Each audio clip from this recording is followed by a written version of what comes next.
Baik, Assalamualaikum warahmatullahi wabarakatuh. Perkenalkan, nama saya Jihan Suciwandira dari Prodi Teknik Budidaya Perikanan, Politeknik Kelautan dan Perikanan Sorong. Di sini saya akan mempresentasikan ujian akhir semester pada mata kuliah dasar-dasar budidaya, di mana judul materinya yaitu Sistem Polikultur Perairan. Nah, yang akan saya bahas yang pertama, apa itu polikultur atau pengertian dari polikultur. Yang kedua, apa saja keuntungan dan kerugian dalam budidaya sistem polikultur. Yang ketiga, contoh ikan yang bisa dibudidayakan pada sistem polikultur. Yang keempat, bagaimana cara pembuatan kolam pada sistem polikultur. Yang kelima, bagaimana penebaran benih ikan pada sistem polikultur. Yang keenam, bagaimana cara panen ikan pada polikultur. Dan yang terakhir, manfaat apa saja yang didapatkan dari pengelolaan budidaya dengan cara polikultur.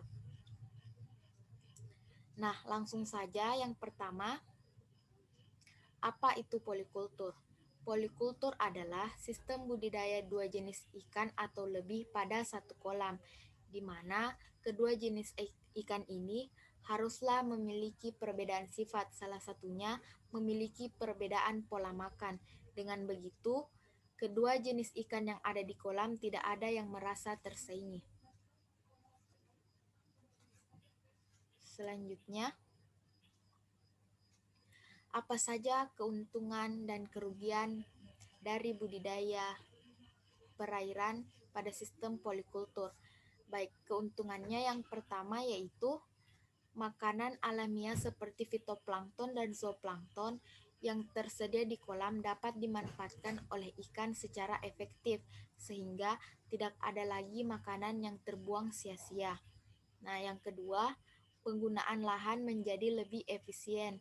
Yang ketiga, secara keseluruhan produksi kolam akan meningkat karena jumlah ikan yang dipelihara dalam satu kolam itu lebih banyak atau lebih dari satu. Kerugiannya yaitu jika terjadi serangan penyakit terhadap komoditas yang dibudidayakan, maka penanganannya akan lebih sulit karena pada satu kolam terdapat komoditas yang berbeda, otomatis penanganannya juga akan berbeda.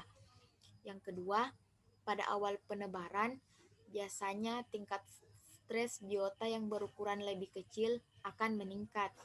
Yang ketiga, adanya kemungkinan ketidakseragaman ukuran menjadi lebih tinggi karena kekurangan pangan atau pada saat penebaran pangan tidak merata. Nah, selanjutnya yaitu contoh ikan yang dapat dibudidayakan pada sistem polikultur. Yang pertama, udang windu di polikultur dengan ikan bandeng, di mana udang windu akan menempati ruang di dasar kolam dan ikan bandeng tersebut akan menempati di permukaan. Yang kedua, kepiting bakau dengan bandeng. Keduanya akan berbagi wilayah dan berbagi pakan. Kepiting bakau sebagai karnivora, sementara sisa pakan daging dan bangkai yang tidak terserap oleh kepiting bakau akan menimbulkan plankton dan plankton tersebutlah sebagai pakan ikan bandeng. Yang ketiga, ikan bandeng dan ikan baronang, di mana ikan baronang sebagai klinir pada kolam atau baronang akan memakan lumut yang ada pada kolam. Selanjutnya, ini cara pembuatan kolam pada sistem polikultur. Yang pertama, di mana ada pembuatan pematang atau galengan atau petakan-petakan. Nah, yang kedua pembuatan kamalir atau pariti. Nah, yang ketiga yaitu ini pembuatan pintu air. Ini terdapat pintu masuknya. Nah, dan di sini terdapat pintu keluar air. Baik, selanjutnya cara penebaran benih ikan pada sistem polikultur.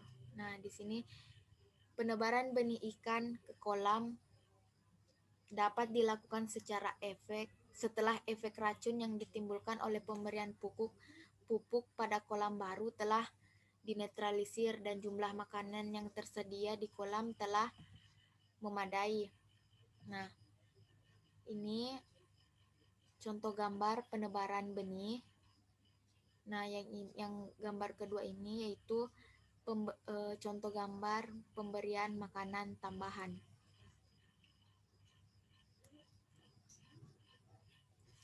Adapun cara memanen ikan pada sistem polikultur, di mana panen dilakukan setelah ikan dipelihara selama 3 bulan atau lebih pada ukuran benih yang ditebarkan, ukuran ikan yang akan ditangkap, dan pemberian makanan tambahan.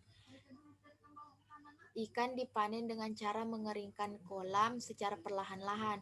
Pengeringan dilakukan dengan menutup saluran air dan membuka saluran pengeluaran pertama yang terletak di dasar kolam.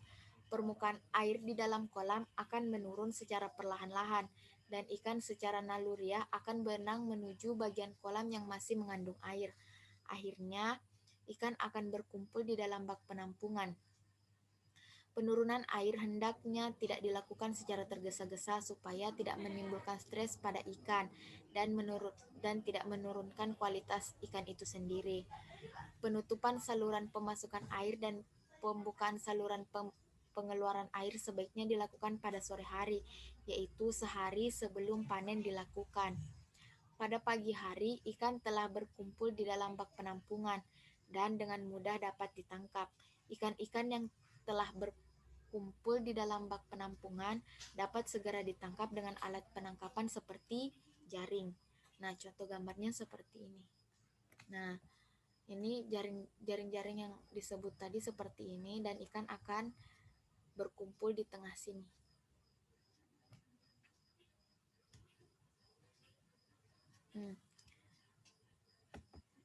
Nah, yang terakhir yaitu manfaat yang didapatkan dari budidaya pada pembudidayaan ikan dengan sistem polikultur. Nah, di sini salah satu manfaatnya yaitu pendapatan pembudidaya meningkat. Hasil dari sistem budidaya yang beraneka ragam dengan harga yang berbeda dapat meningkat. Pendapatan pembudidaya terutama untuk komoditas yang memiliki nilai ekonomi tinggi. Nah, seperti contoh tadi, contoh ikan yang dapat dibudidaya pada sistem polikultur yaitu udang windu dan bandeng, di mana jika pada bulan-bulan tertentu harga udang windu akan naik. Nah, disitulah dapat dikatakan bahwa pembudidaya meningkatnya profit yang didapatkan oleh pembudidaya, terutama dengan komoditas yang memiliki nilai ekonomi tinggi. Nah, contohnya tadi udang windu.